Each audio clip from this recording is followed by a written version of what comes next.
ಶ್ರೀ ಪರಂಜ್ಯೋತಿ ಅವರ ಪವಾಡ. ಇದು ಸ್ವಿಟ್ಜರ್ಲ್ಯಾಂಡ್ನ ಆಂಡಿ ಬಾಬ್ಲರ್ ಅನ್ನುವವರಿಗೆ ಆದಂತಹ ಅನುಭವ. ಅವರು ಹೀಗೆ ಹೇಳುತ್ತಾರೆ, ಒಂದು ದಿನ ಒಂದು ಪ್ರಕ್ರಿಯೆಯ ಸಮಯದಲ್ಲಿ ಹೇಗೆ ಶ್ರೀ ಪರಂಜ್ಯೋತಿಯವರು ಮೊದಲು ನಾಡಿಗಳನ್ನು ಮತ್ತು ಚಕ್ರಗಳನ್ನು ಸಮತೋಲನಗೊಳಿಸುತ್ತಿದ್ದಾರೆ ಮತ್ತು ನಂತರ ಎಲ್ಲ ಆಲೋಚನೆಗಳನ್ನು ಆಂಡಿಯನ್ನು ಪ್ರವೇಶಿಸದಂತೆ ಹೊರದೂಡುತ್ತಿದ್ದಾರೆ ಎಂಬುದನ್ನು ಅನುಭವಿಸಿದೆ. 3 ದಿನಗಳ ನಂತರ ಸ್ವಯಂ ಪ್ರೇರಿತ ಆಲೋಚನೆಗಳೆಲ್ಲವೂ ಮಾಯವಾಗಿದ್ದವು. ಅಂತರಂಗದಲ್ಲಿ ಆಳವಾಗಿ ಬೆಳೆಯುತ್ತಿರುವ ನಿಶ್ಶಬ್ದತೆ, ಬಲವಾದ ನಿಶ್ಚಲತೆಗಳಿದ್ದವು ಮತ್ತು ಕೆಲ ಸಮಯದ ನಂತರ ಅಸ್ತಿತ್ವದ ಯಾತನೆ ಮಾಯವಾಗಿತ್ತು.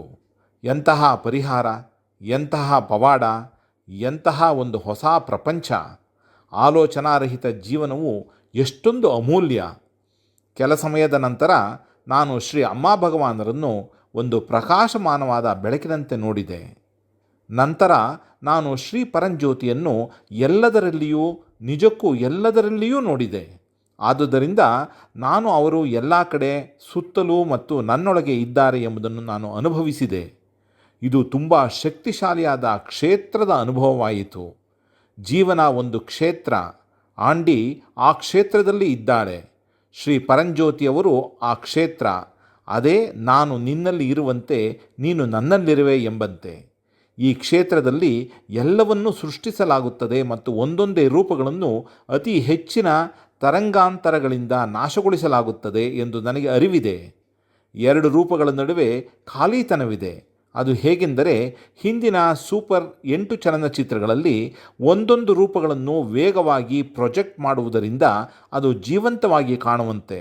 ಆದರೆ ವಾಸ್ತವವಾಗಿ ಅದು ಅತಿ ಹೆಚ್ಚಿನ ವೇಗದಲ್ಲಿ ಸಂಭವಿಸುತ್ತಿರುವ ಸೃಷ್ಟಿ ಮತ್ತು ನಾಶ. ಅದನ್ನು ನೀವು ಅನುಭವಿಸಿದಾಗ ಅದು ನಿಮ್ಮನ್ನು ಪ್ರೀತಿ ಮತ್ತು ಆನಂದದಲ್ಲಿ ಕರಗಿ ಹೋಗುವಂತೆ ಮಾಡುತ್ತದೆ. ಏಕೆಂದರೆ ಈ ಕ್ಷೇತ್ರದ ಸತ್ವ ಪರದೆಯೇ ಪ್ರೀತಿ, ಶುಭ್ರ ಪ್ರೀತಿ ಮತ್ತು ಆನಂದ, ಸ್ವಗ್ರೀಯ ಆನಂದ. ನನ್ನ ದೈನಂದಿನ ಜೀವನ ಬದಲಾಗಿದೆ. ಸ್ವಯಂ ಪ್ರೇರಿತ ಆಲೋಚನೆಗಳಿಲ್ಲ. ಯಾವಾಗ ಬೇಕೋ ಆಗ ಬರುತ್ತವೆ. ಆಲೋಚನೆಗಳಿಲ್ಲದೆ ಸುತ್ತಲಿನ ಎಲ್ಲವೂ ತುಂಬ ಜೀವಂತವಾಗಿವೆ. ನಾನು ಸಂಪೂರ್ಣವಾಗಿ ಪ್ರಶಾಂತಳಾಗಿದ್ದೇನೆ. ನನ್ನಲ್ಲಿ ನಿಶ್ಚಲತೆ ಇದೆ ಮತ್ತು ಸುತ್ತಲೂ ಬಲವಾದ ಆಂತರಿಕ ಸಂತೋಷವಿದೆ. ಅದು ಕಣ್ಣೀರಿನ ಆನಂದಕ್ಕೆ ಕರೆದೊಯ್ಯಬಹುದು ಹಾಗೂ ಅದು ಕರಗಿದಂತೆ ಭಾಸವಾಗುತ್ತದೆ. ಜೀವನದಲ್ಲಿ ಎಲ್ಲವೂ ತುಂಬ ಪವಿತ್ರವಾದುದು. ಹಾಗಾಗಿ ನಾನು ಅದನ್ನು ಗೌರವಿಸುತ್ತೇನೆ. ಬಾಂಧವ್ಯಗಳಲ್ಲಿ ಹೆಚ್ಚಿನ ಪ್ರೀತಿ ಇದೆ. ಹಾಗಾಗಿ ನಾನು ಅವುಗಳನ್ನು ಗೌರವಿಸುತ್ತೇನೆ. ಸಮಸ್ಯೆಗಳನ್ನು ಪ್ರಾರ್ಥನೆಗಳಿಂದ ಪರಿಹರಿಸಿಕೊಳ್ಳಬಹುದು ಮತ್ತು ಅವು ಆಂತರಿಕ ನಿಶ್ಚಲತೆಯನ್ನು ತೊಂದರೆಗೊಳಿಸುವುದಿಲ್ಲ.